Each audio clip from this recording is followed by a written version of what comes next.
Tandem's Octerrorfest. All month long, we will be celebrating the horrifying delights of the spookiest month, October. Prepare yourself for episodes that frighten and delight in your spine as we chill you to the bone. You can find us on our new YouTube channel, Terror in Tandem, or online at terrorintandem.com. We're also on Instagram at Terror in Tandem. All one word. Ooh, ooh, ooh, ooh. Ooh. Welcome to our Octerrorfest. Yeah. Episode number 3. Insert number here. Welcome to Octerrorfest 2023. We would like to give a special happy birthday to Joan Smith. Happy birthday to you, and we hope that your day is terrifyingly wonderful. If you want a birthday wish, all you have to do is DM us on Instagram at Terror in Tandem and tell us when your birthday is. Monies. Send us cash monies. No, we'll do it for free. Yeah, probably. I mean, I got nothing going on. Have a great birthday, Jane Smith.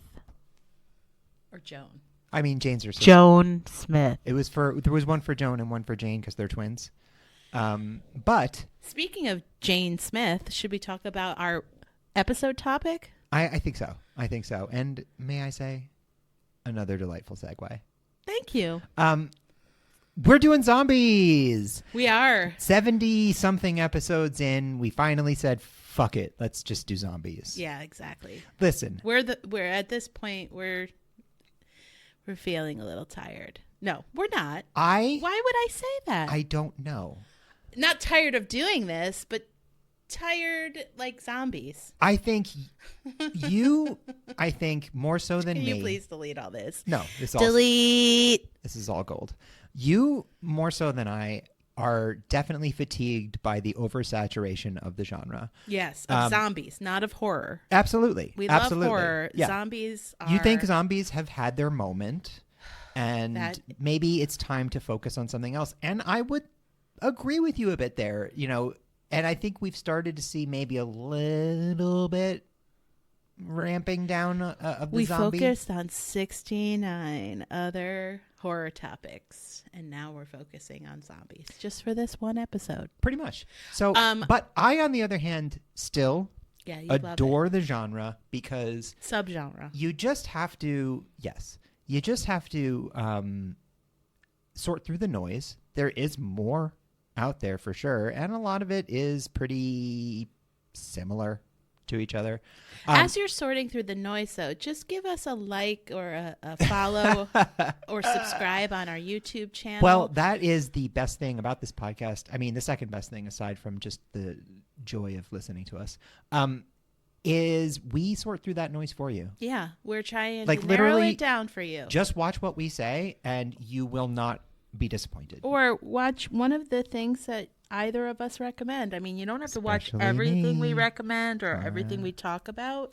Yeah. And you, of course, have your own tastes and opinions, but there's got to be something that you have been interested in. We do the work. We here at Terror in Tandem, Industries do the work for you. And we sort through the bullshit, and we only present you with stuff that's worth your time. Seriously. I guarantee... This is the guarantee I'll make right now.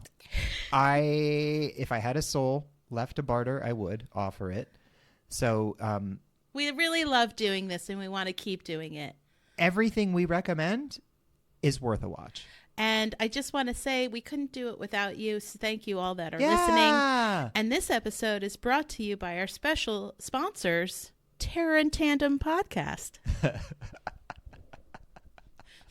That is a fancy way of saying we pay for this shit ourselves. We do. Anyway. So let's talk about zombies. The undead. For those of you that are still listening. Thanks. So I wanted to talk a little bit about where the term zombie comes from. So the name zombie comes from Haitian folklore. Yes. and specifically around the practice of voodoo. Some Haitian legends claim that witch doctors were able to reanimate corpses to do their bidding.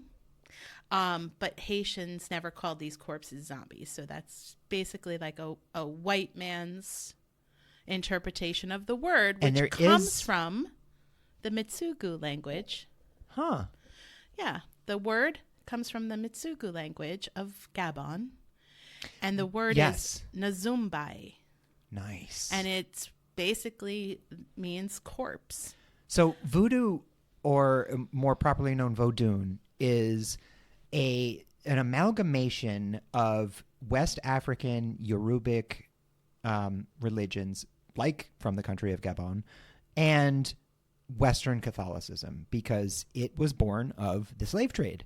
So in Vodun, you have this fascinating mixture of Catholicism, which is itself already pretty interested in mysticism and, you know, spirits and hell and demons and all that stuff, and these Yorubic traditions, which were animistic cultures that believed in spirits and guardians and things like that, mashing together under a culture of oppression, and you get Vodun. Yeah. And that's quite a crucible to develop a religion. The Zumbi. Yes, and it is definitely, we'll get into this a little bit, it's a lot different than what you are all thinking right now of what a zombie is. It's completely different. It's not the shambling corpse, flesh-eating corpse. It's basically like a regular person in a state of catatonia, because it's induced by a mixture of paralytic herbs and fanatical religious practices. Well, the first actual use of the word zombie was found from the poet Robert Southey in 1819. That's cool. And then later, the first work of zombie fiction is the 1927 work, The Magic Island, by William Seabrook. And he has a chapter in this book called Dead Man Working in the Fields, where he introduces the idea of zombies after spending time in Haiti. This work was later adapted into the 1932 film White Zombie.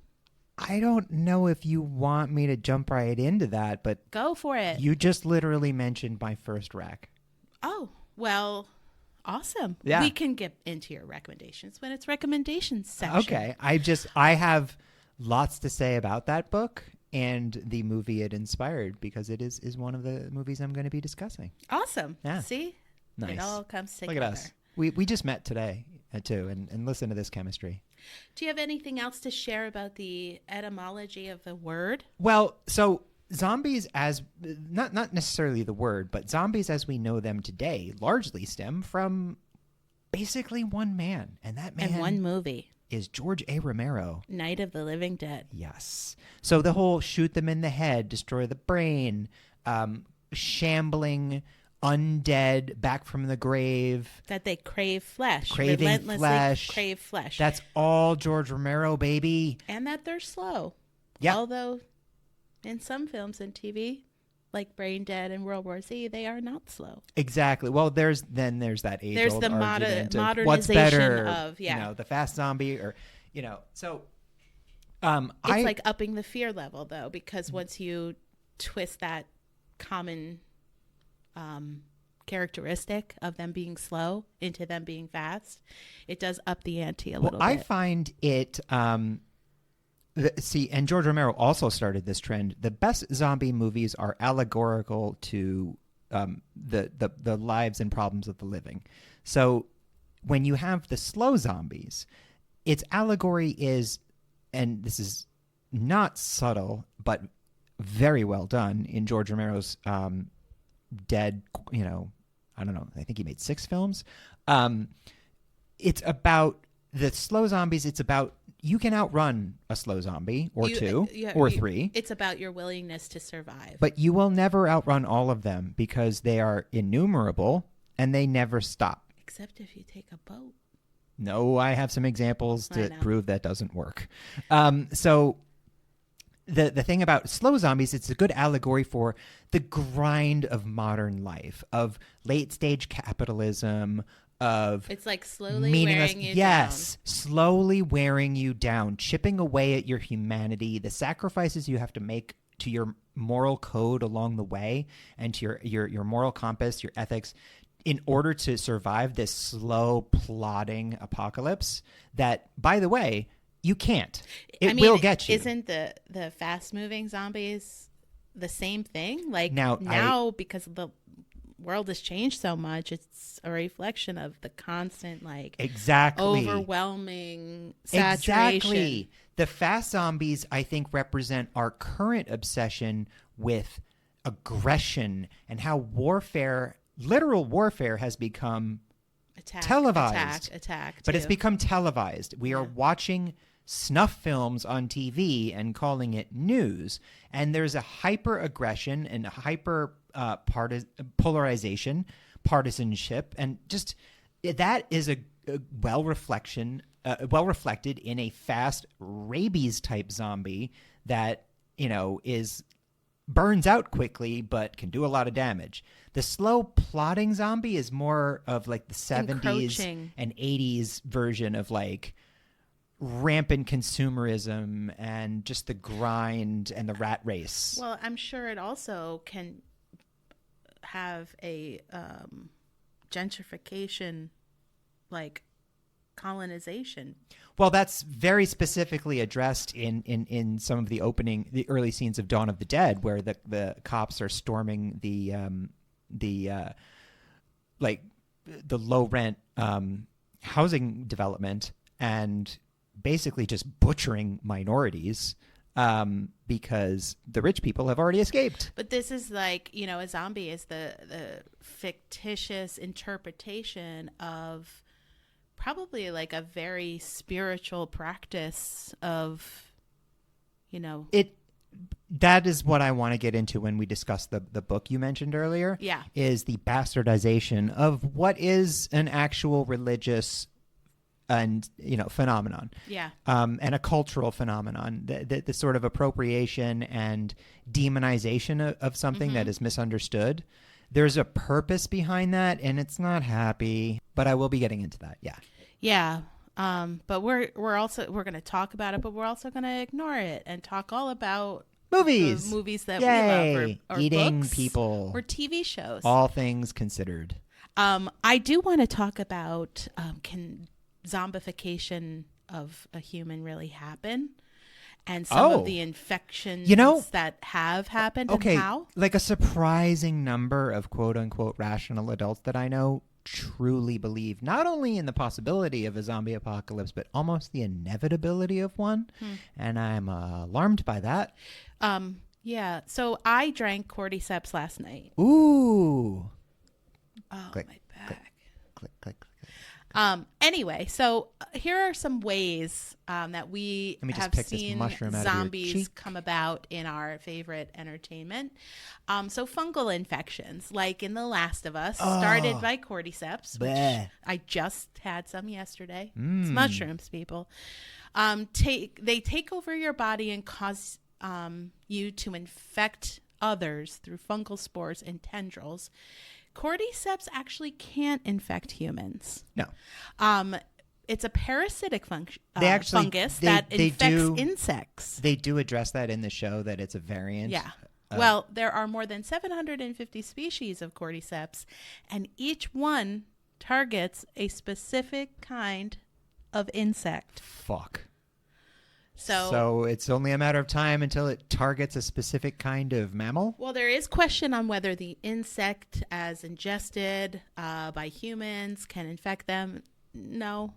Well, it's good to know, because I have been eating a lot of insects lately.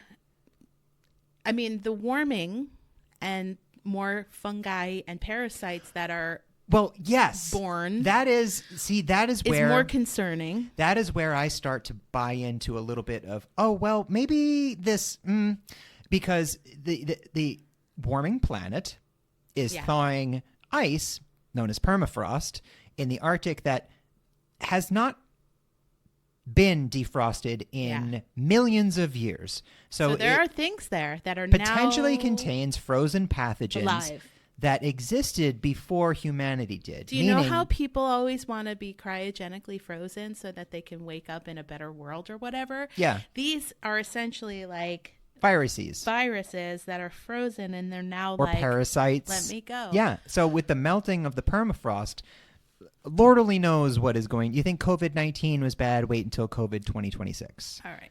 But no, that is the part where I start to think, oh, some sort of mass rabies infection that drives people to hyperaggression.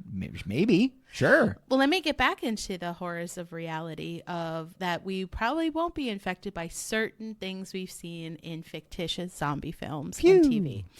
So the fungal infections from cordyceps, no. Resident Evil focuses on a virus that can change your genetic code. Is it true that there are viruses that change your genetic code? Yes, absolutely. Will it make you a flesh-eating zombie with physical and genetic mutations? Probably not. Oh, that's good, because I have invested so much into umbrella company stock that honestly, anything goes wrong and I am screwed. Infections that can influence your brain, and if they're left untreated, can also cause severe inflammation of the brain, will cause confusion and hallucinations. Like rabies? No, like meningitis and encephalitis. Oh, right. Yeah, okay. These infections, though, will not make you want to eat people. Okay.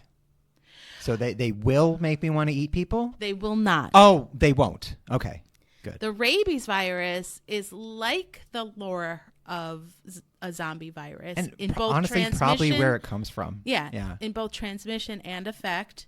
It's transmitted mostly through saliva from being bitten. And if you don't get it treated, you can experience aggression, muscle twitching, hallucinations, and then death. And then you do not come back alive. No, that's the key. People. Is you don't come back. Yeah. And unless they bury you in sour earth. Yeah, right. Blood in the eye. With a single drop of blood in the eye, can it cause an infection?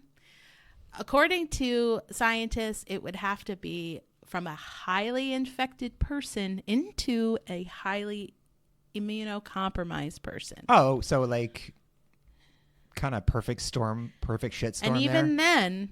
So like John Travolta, Boy in the Bubble meets the gnarliest zombie in existence. Even then, it might not cause like a similar reaction, but it will not cause you to die, to become undead, and then to be aggressively eating people. Friends, put yourselves at ease. And then the final point I want to talk about is, can dead tissue actually become reanimated? Well, through my experiments, I shall prove that they can. Some Yale researchers were able to restore function to cells in multiple organs in pigs that were dead for more than an hour. Dead pigs? Which gives some hope to organ transplantation. Yeah. No, I don't mean to be crass about it, but I am a But if cell death occurs, meaning your heart stops and can't provide blood to your organs, they're not viable for transplant. No, because necrosis sets in and the tissue degrades. So even this reanimation, it would have to like regenerate. Even this reanimation of pig organs is a very specific situation. You must still have heart function. Now, so do the pig organs come back and eat people? Well, no, they didn't even say how long they were active for. All right. So that's another thing I don't have to worry about. I think they just were like cannibalistic pig organs. Yeah, that's a good one. I have just been upset about it. I don't think there's anything really to worry about right now. But keep listening. TBD. Listen, if you're alive and you get infected, that's what you worry about. That's the benefit. You don't become a zombie until you're dead. The benefit, Should we I get think, into the rules of that? Absolutely, because it's a service we need to provide. Now that we the other side of it is maybe all of that is bullshit and you can turn into a zombie. So if that's the case, I will say that the prevalence of zombie films has made us all pretty like prepared for it. And there's, in a lot of zombie movies, especially earlier ones, there's always so much incredulity. They're like, no. I feel like nowadays, the moment you get bit and have a fever, it's like, oh, he's a zombie. To me, though, I I've already resigned myself to not surviving. The apocalypse? You just don't want to? Zombie apocalypse. Yeah. I mean, you have to give me the type of apocalypse. Well, I mean, if you watch The Walking Dead, and I do mean all 57 seasons of it, and all of its many spinoffs and all of those seasons, my God. Their teeth. I'm not worried at all like, about my why dental health. Why do you want to live there? It smells. Why doesn't anybody address dental health? Or body odor. Who cares about that? Well, like they fuck in that show, and you're just I like, know, man, but you can get over that. stanky. It's the teeth. Come on. But also, you live in a world that smells constantly of rot. Yeah, that's you gnarly. get used to it. You're probably nose blind. That's another trait of a zombie. Nose blindness. Yeah. They don't talk about that because they can't talk. My sniffer can't see. So, let's get into the rules of the modern zombie that you're all familiar with. The flesh eaters. Yeah. The walkers. Yeah. Go for it. Oh no, I don't have the rules. Oh God. Okay. Did. All right. So listen. It kind of like vampires. The rules get tweaked by the filmmaker. You know, some people have fast zombies, some people have slow zombies. I'm going to go with just the classic Romero style because that's the one that's been emulated the most, and it's the one I think we're most familiar with, the one that rises out of the grave. Now, in that scenario, anyone that dies comes back because the world has been infected with something that reanimates dead tissue. So if you die of anything, you come back. If you get bitten, it will kill you, and then you come back. So it's not necessarily that the bite turns you, it's that the bite kills you, and then you come back. Yeah, the infection kills you. Yeah, it does that within a matter usually of days, sometimes much less than that, depending on the filmmaker. The zombie rules are not always that all of the dead rise. Well, in George Romero and in The Walking Dead. But I would say. But you're right. You're right. That's a rule that gets tweaked by filmmaker. Something kills you, usually this infection or a bite or blood transfer or whatever. And then you wake up. You never wake up. You just rise as a zombie.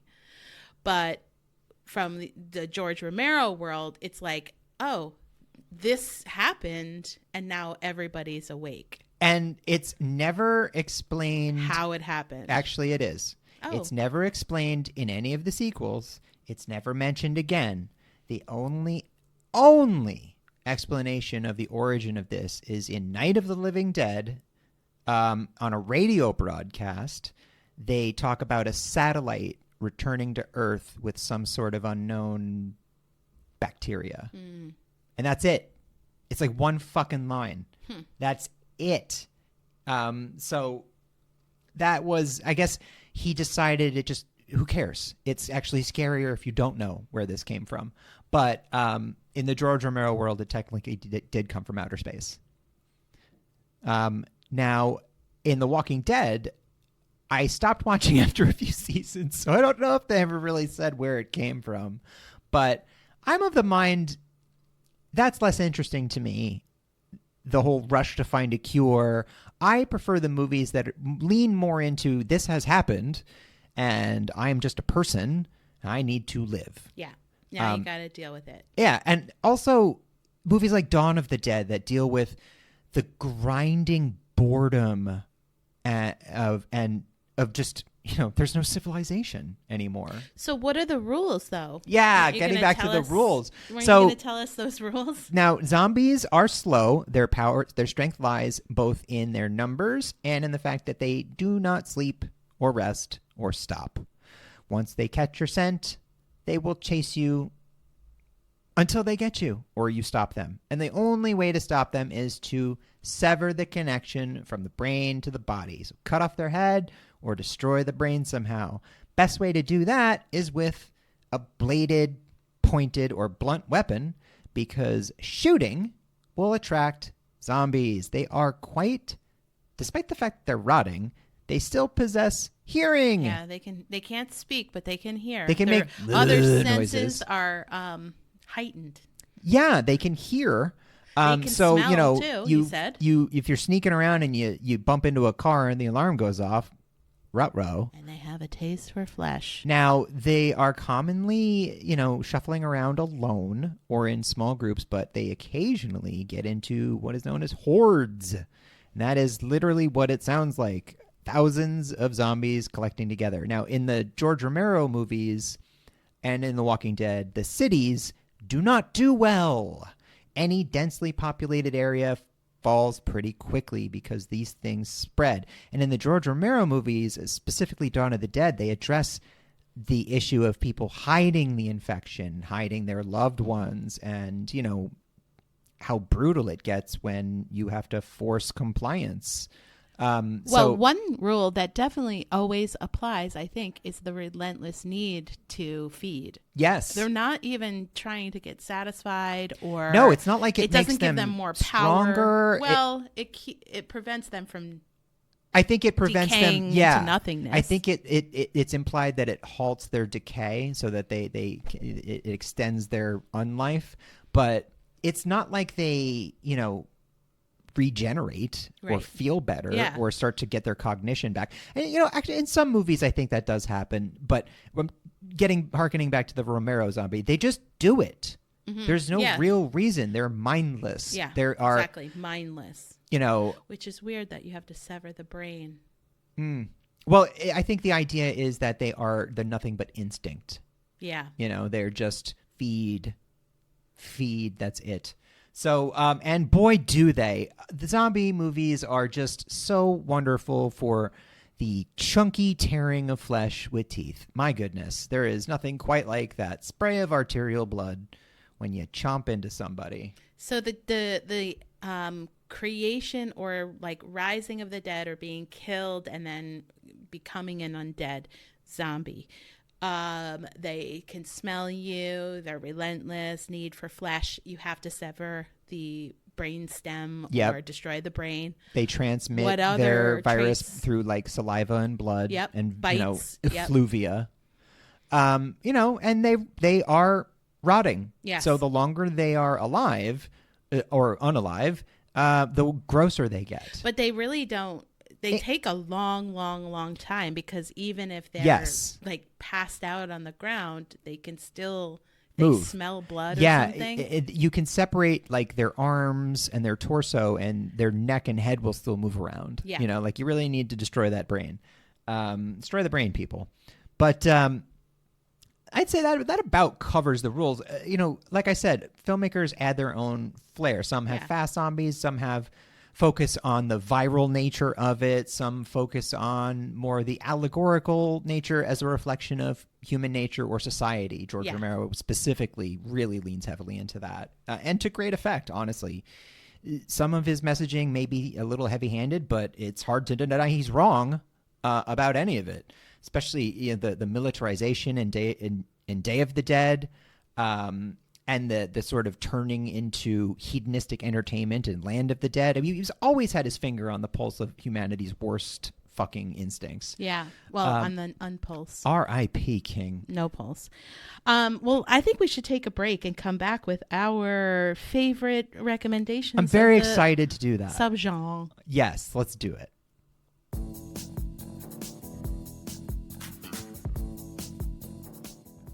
I guess if I had to put a silver lining on the pandemic, it'd be that many of us have started cooking more at home. But social distancing sure does make it tough to get the organic meats you need to make the demons in your mind stop screaming. And oh, how they scream. Yeah, sure, you'd love the convenience of a meal delivery service, but there's never been anything that appeals to your very specific dietary requirements. That is, until now. Introducing HelloFresh, a pre-planned meal delivery service for Wendigos, fancy cannibal sophisticates, or your all-American hillbilly nightmare family. Each week with HelloFresh, you'll get a box of all the ingredients you'll need to make a variety of delicious human-based meats. Choose from assortments such as nosy neighbor foie gras, roast runaway, and pan-seared no one will miss them. Every box of HelloFresh is designed to suit a variety of finicky people eaters. Just follow the enclosed directions, then immediately burn them and any other evidence. Discreet, drip-free packaging guaranteed, and we'll kill and disappear your postman at no extra cost. Hello Flesh, the pre-planned meal box for the taboo gourmand on the go. This is a fake ad for a fake product on a horror-themed podcast. We do not condone nor endorse eating people.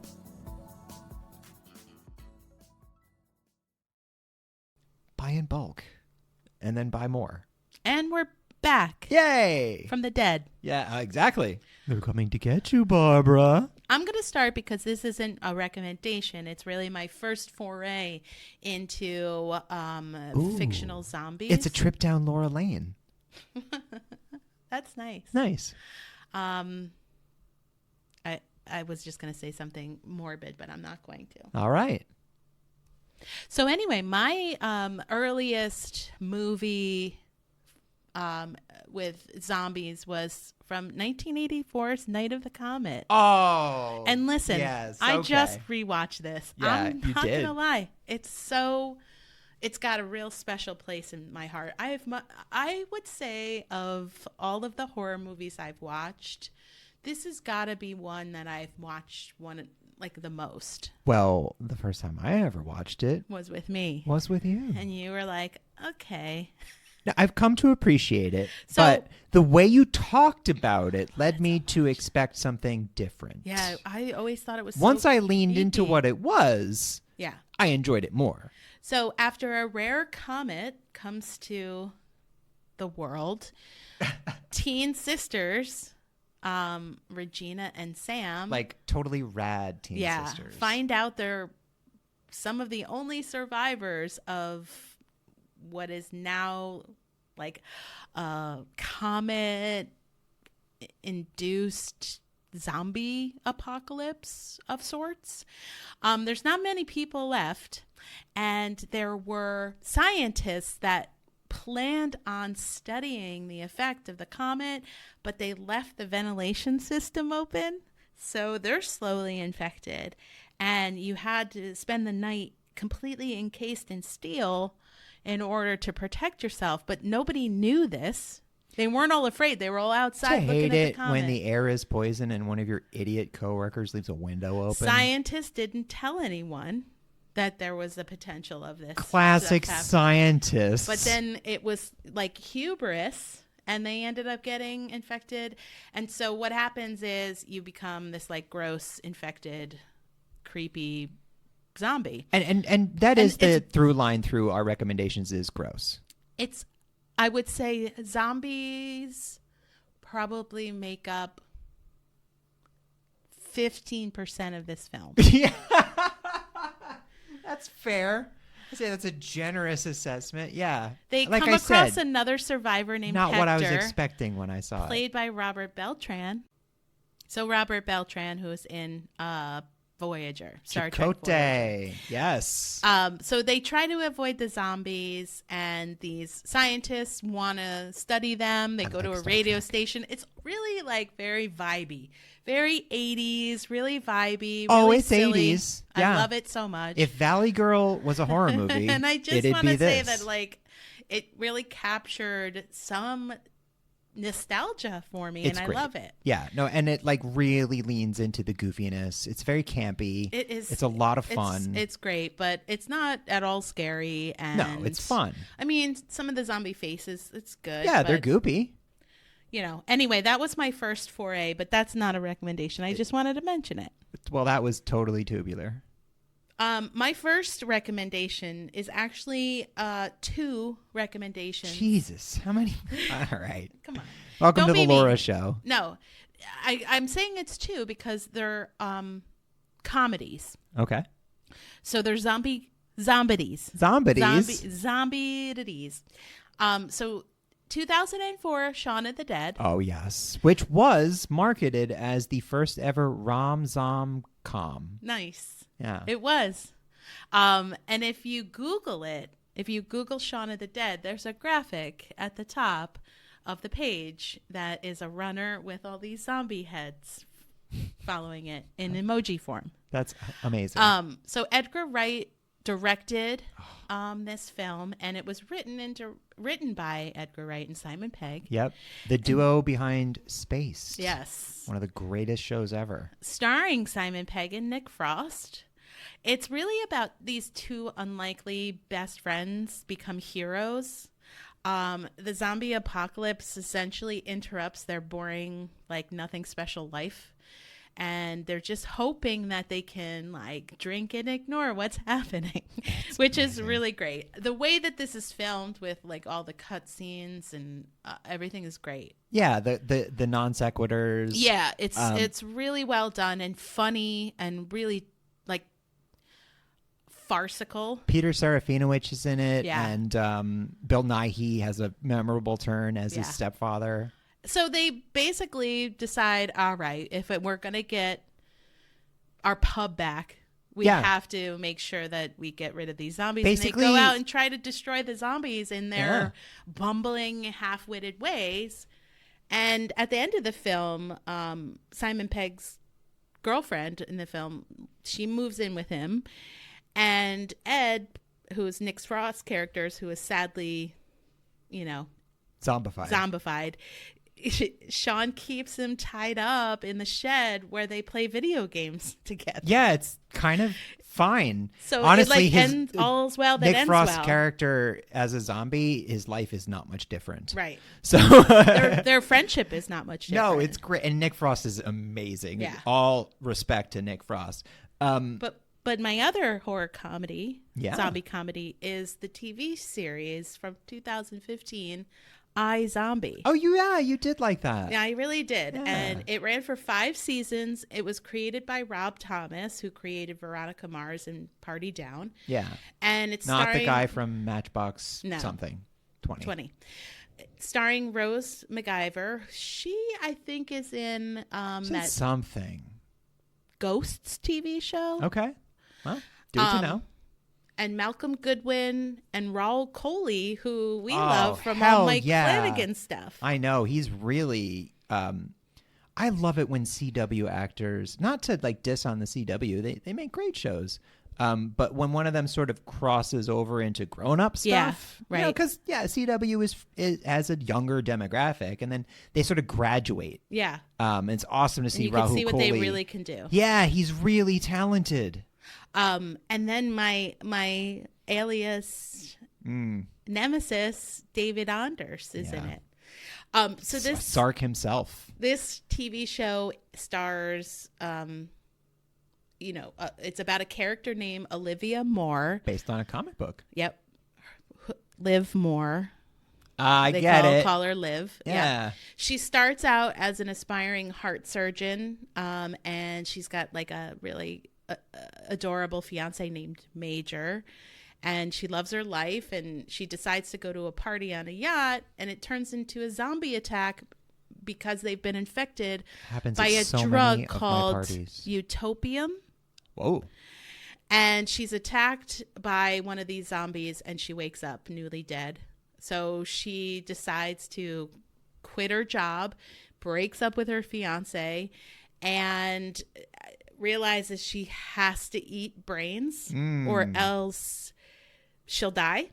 But if she eats brains like all the other zombies, she's going to turn into this monster she doesn't want to be. So she gets a job at the morgue where she can eat the brains of the corpses she autopsies, of which she creates these really like specially curated meals out of the brains, all different types of recipes and things like that. Delicious. And her boss, Dr. Ravi Chakrabarti, that's played by Raul. Okay. He becomes her friend and confidant. He finds out what's happening and he studies her condition. Yeah. And so the best part of this show is whenever she eats a dead person's brain, she absorbs their personality and experiences flashbacks up through their death, and she can help solve the murder of these victims. That's the show. Yeah. And it was really fun and entertaining and a different spin. I really like that it's from the perspective of a zombie. Yeah, it's not often you see a zombie with agency and the ability to like think. Yeah, and what's really interesting is like she's totally pale, like real pale. She's really pale. And her hair is white. Yeah. But she puts some makeup on because she's in a morgue, so she's around dead bodies all the time, so she just is like can't really tell. Yeah. So it's really great. I really like the loophole of how she gets brains ethically, ethically sourced. Listen, fair trade brains. Yeah, that's what we're into at Terror in Tandem. Okay, and it's not like too gory and violent like that Drew Barrymore, Josh Duhamel. Yeah. The whatever. Yeah. So I know that if you have problems with like gore and things, this isn't. No, it's a CW silly, show. Funny show. It's got like a little bit of blood. Procedural, and it's a little ridiculous. So, yeah. But it knows it. Yeah. Yeah. Yeah, it leans into. Yeah, it's deliberately funny. It's not like cringy funny. Just like Shaun of the Dead. So that's why I lump those two zombie comedies together. I guess they're both zombie combies. Nice. Zombie combies. So my recommendations, I have a theme. I am going to track the evolution of the pop culture zombie from its origin as the Vodun Caribbean, type to the Romero shuffling to the inevitable self-aware, metatextual analysis like of Live a zombie. More. Yeah, exactly. So I'm starting off with 1932's White Zombie. Yes. The band did take its name from this movie. Oh, Rob nice. Zombie, very, very much outspoken, loves this movie, said he took the name from it, and he was like, yeah, it's from this movie no one's ever heard of. And for a long time, this movie was lost. Quite famously, many movies. Was it during that fire at the studio? No, it wasn't, but there wasn't really a standardization of record keeping or archivization at the time, so a lot of movies just got lost, and it was rediscovered in the 60s, some prints, but it was sort of transferred onto VHS and Betamax in real shitty quality, and then it finally was remastered onto DVD. So you can watch it on streaming now, and it is old. It's from 1932, director Victor Halperin. Now, this movie features zombies in a much different way than you are used to. Bela Lugosi is the real hook here. Now, Bela Lugosi plays a character named Murder Lagrange. He is a white Haitian, I guess, because this movie is dripping with colonialism. Yeah, which is why I said that the white man took the word zombie. Yes. They colonialized Murder the word. Is he's a very Bela Lugosi's perfect casting because, the eyebrows, the mustache, the eyeball, his hypnotizing eyes. He plays a real Svengali type. And there's a lot of, issues around race and slavery and all of that because of this time in Haiti. These people are running a fucking plantation, essentially. So he falls in love with this little white girl who's visiting or is about to inherit something. And he hypnotizes her with his Svengali eyes. And he has an army of zombies, which are basically just people in a trance that he makes do things. So it is... I want to call out the tagline to this movie, which is, with his zombie grip, he made her perform his every desire. Yikes. Now, I want to assure you, in this movie from 1932, his every desire is basically making this woman slowly walk towards him, while her fiance yells, "Don't."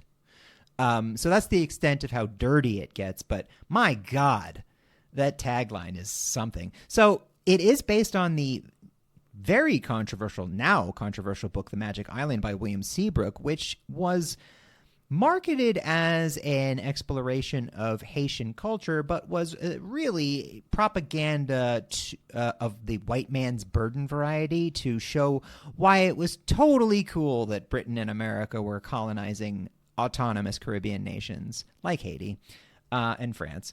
And really all getting in on the game. But this was just to show that, look at these weirdos performing these dark rituals, and it's great that we're bringing them Christ. So, yeah, fuck William Seabrook. But this movie, it doesn't lean into that. There isn't an overt sense of racism. It is impossible to escape because we're talking the time period and the place, and the fact that these are all white folks in Haiti doing their thing. There are like 2 black cast members, and guess what? They're zombies. So, you know, your mileage may vary with this old gem, but I will give it the credit it deserves. It's a well-made film. It's spooky. It was filmed on Universal sets. Bela Lugosi's amazing. It's got a lot of close-ups of his eyes and his eyebrows all arched as he's using them to put people under his spell. So if you're a fan of old, timey black and white horror movies, definitely watch this one. I understand that is a bit of a niche, so this may not be for everybody. But White Zombie will certainly give you a different perspective than you are expecting. Well, I'm going to talk about a different perspective of a zombie movie as well in my next recommendation, which is Autopsy of Jane Doe. Oh my God, really? Yeah. Interesting. So from 2016, directed by movie. Andre Overdahl, who's doing The Last Voyage of the Demeter. He just did. Yeah, he's a very competent. He also did Troll, which was really good. Troll Hunter or Troll? Anyway, it was good. This is starring Brian Cox and Emile Hirsch. Yeah. A totally normal Emile Hirsch with no problems. They play father and son coroners who find out the unidentified corpse they're autopsying is not what she seems. So good. So there's no, I'm going to sort of walk you through the film, how things are unveiled to us, which is really interesting because this isn't all of the zombies. This isn't really a traditional zombie film. No. I'm surprised you chose it. Yeah, I mean, you know, the subgenre isn't really my favorite. I understand. But when done in these ways, these are my favorites. And this is a great movie. So the body has no visible signs of trauma. Her wrists and ankles have been like broken into all the bones. All the bones are broken. She is a young girl. Yes. And her tongue has been like cut out just very bluntly. And one of her molars is missing. Her lungs are black. And it looks like they've suffered third-degree burns. And her internal organs are all like jacked up. Then they find Jimson weed in her stomach, which is a paralytic. So they start to see like weird things happening, lights flickering, sounds, the elevator is running and nobody's on it, radio changes station. And the kid, Emile, believes that he sees people standing in the hallway. And so they go, lots of things happen. I'm not going to give it all away because this is part of why the movie is so good, is the tension building. And the unreliable narrator aspect of it is very effective. It starts to mess with your mind. They test her brain and see that her cells are active. And Tommy, who's Brian Cox's character, realizes like what she's after. Like, she's not going to stop until one of them is dead. And essentially what we find out is her wounds need to be recreated. She feeds off of the death of us. What we come to find out is this is a very ancient ritual that this Jane Doe needs to perform in order to continue on in her ritualistic killings. Dead body form. But she's not tearing flesh. She's not like gurring and stalking or anything like that. It's all this sort of psychological ritual. But the end of the film is wonderful. You're not going to expect what happens to the main characters. And just the ending is really great. I'm being purposefully vague because I don't want to give away it's a mindfuck. What the, historical piece of this puzzle is, but it really is interesting.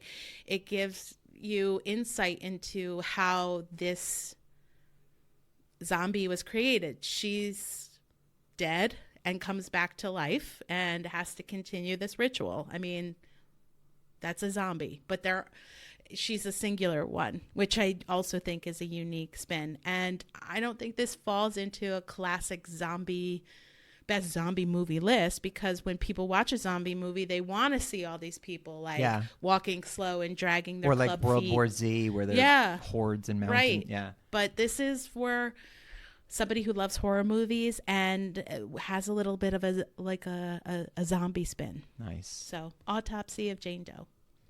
Well, my next one is from 1979, coming from the far-off land of Italy. One of my absolute favorite directors, the late, great Lucio Fulci. And, of course, I'm talking Zombie. Now, I know we'll never do a deep dive episode on Lucio Fulci because one of the co-hosts of this podcast will not be able to watch these films. They are gross.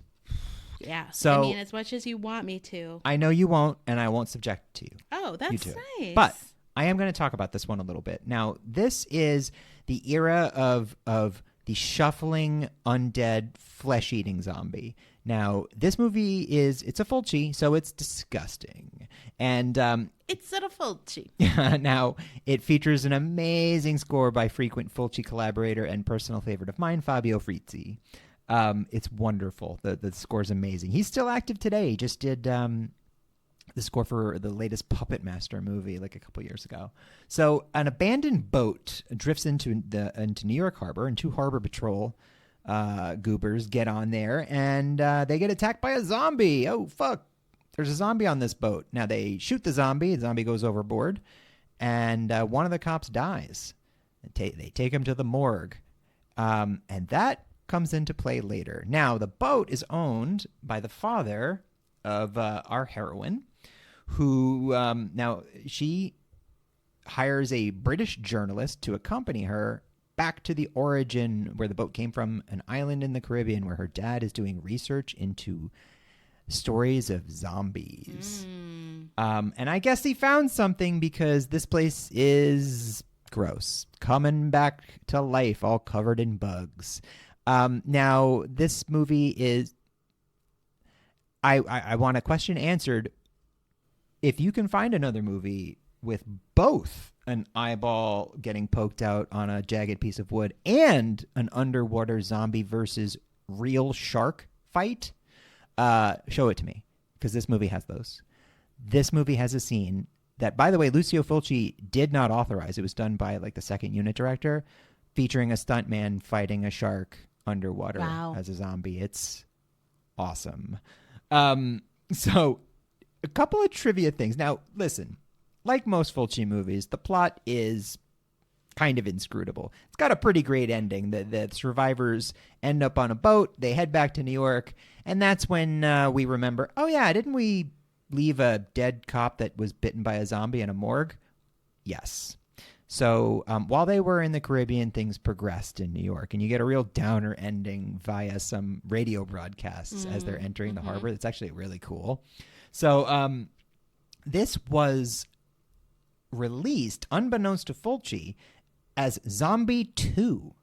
The reason for that is 1 year earlier, Dawn of the Dead by George Romero was released in Italy as Zombie. And it was produced by Dario Argento, and Dario Argento owned the international distribution rights. And Argento went bananas with this movie. He made multiple different cuts of it, released it under many, many different titles, and in Italian copyright law.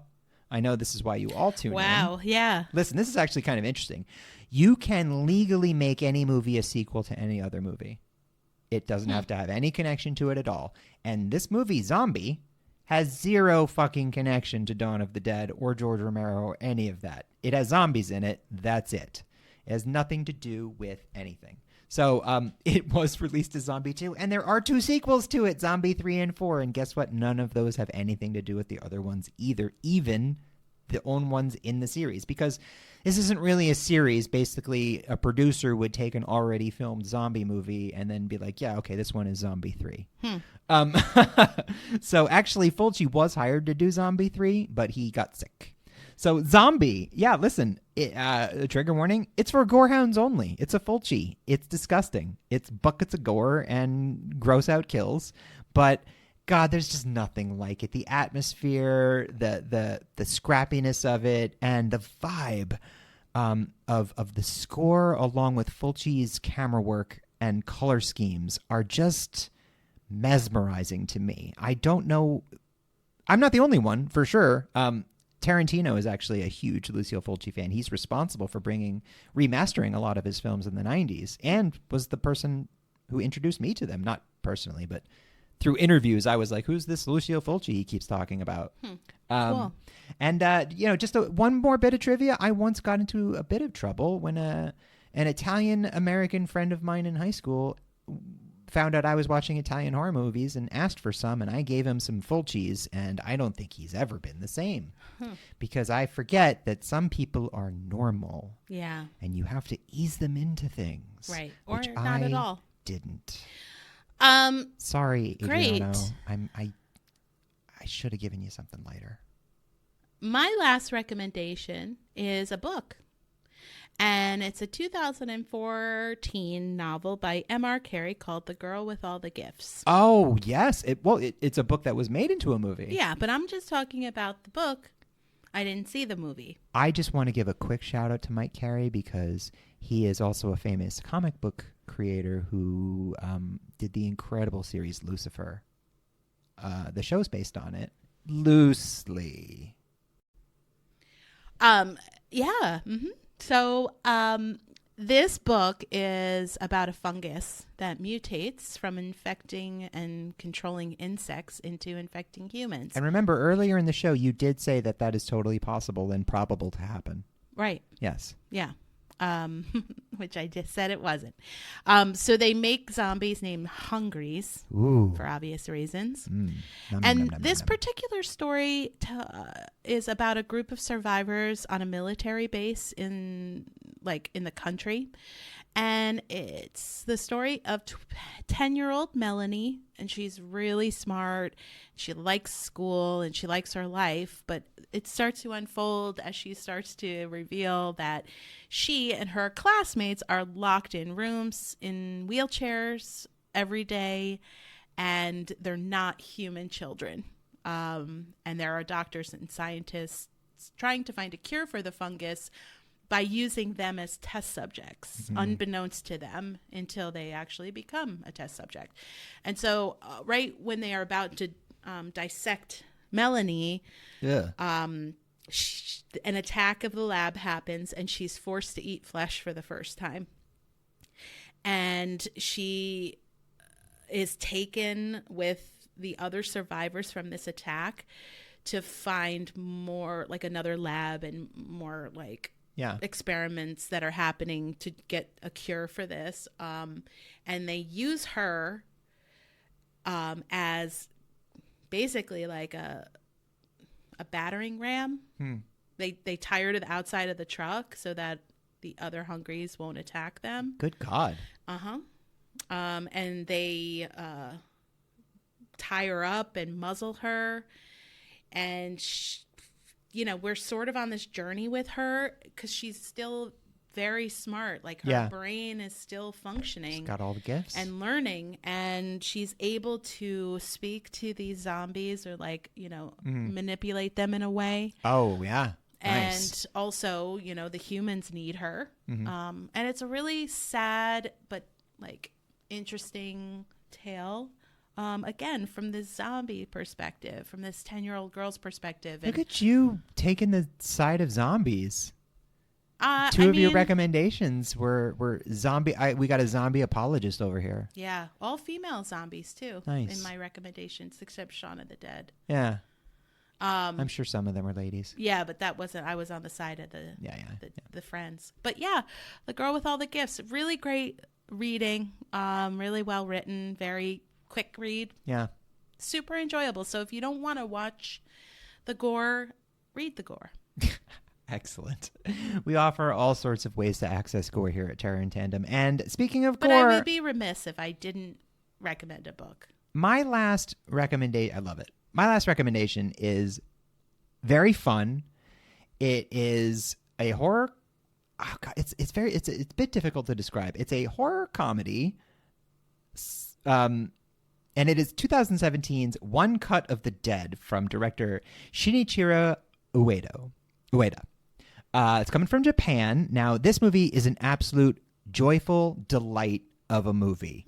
It quite famously invoked cheering around. It played at film festivals for a year or two before it was ever released anywhere, and it became a real phenomenon. It's already been remade as Final Cut in France, starring none other than the artist Bernice Bernejo. Anyway, she's in it.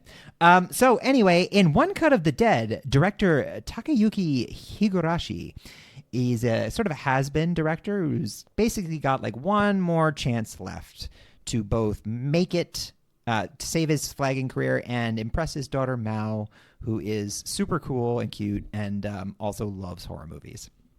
Now, this movie starts with the director. He's kind of haggard. He's making this movie in an actual location that was like a real abandoned asylum, and there are all these stories around it. And it seems like he's going insane. And he does something where he lets in a zombie to really attack his crew and cast to make it authentic, because he's like losing his mind. He has to make this a hit. So it's kind of funny, because they think they're still acting until they realize, oh God, these are real zombies. So then the movie changes gears completely. It flashes back to Higurashi being offered this role. And you get to know him. You get to get a sense of his kind of desperate situation. You meet Mao, his daughter, and you meet his amazing wife, who plays a major role in this film, Harumi. So the film, at this point, you're kind of like, wait, I was really into this sort of weird, intense horror movie I was just watching, and now I'm watching this kind of character study of a bumbling director getting offered this role. And then the movie changes a third time and a final time. And that's when you start to realize exactly what's going on. And that's when the movie becomes an absolute stand in your seat, cheerful, joyful celebration of not only movies, but making movies, the magic of movies, the love of movies. Why they're so hard to make that people still do it. People still dream to do it. How improbable it is that these projects come to fruition, and yet there are always artists dreaming to put themselves through hell and back to make a film. And this movie it's gory, it's silly, it's frantic, it's like nothing else I've ever seen. It is absolutely bursting with heart. It's also very, very funny. I can't recommend it enough. The best time you're going to have watching one of these recommendations, One Cut of the Dead. I if nothing else, I promise you have not watched a movie like this before.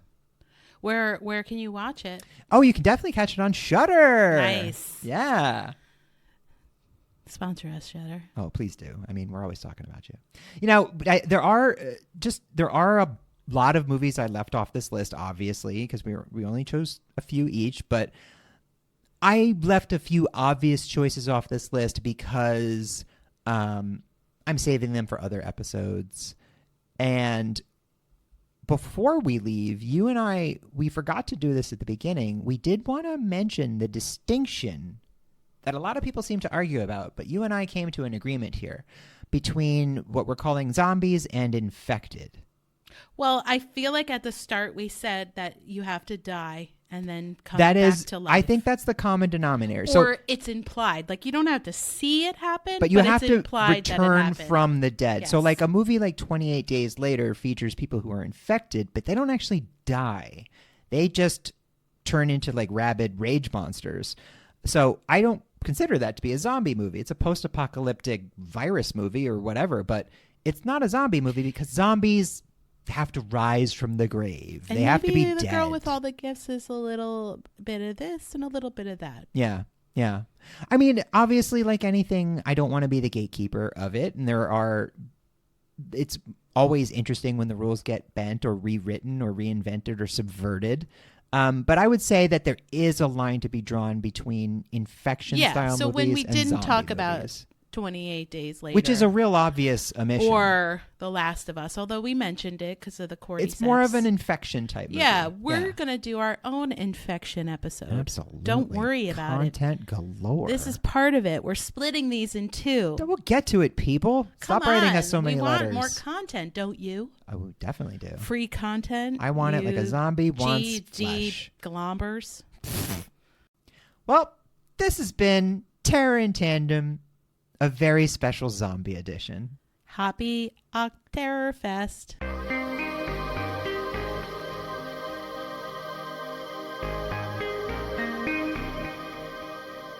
Terror in Tandem is written, produced, and recorded by Laura and Richard Mathiasen, and edited and mixed by Richard Mathiasen. Our Octerrorfest theme and all other music was written and performed by David Suspanic. All opinions expressed on this podcast are our own and should be taken as such. Thanks for listening, and please remember to give us a like, a review, and subscribe wherever you get your podcasts. If you do, we promise not to haunt you.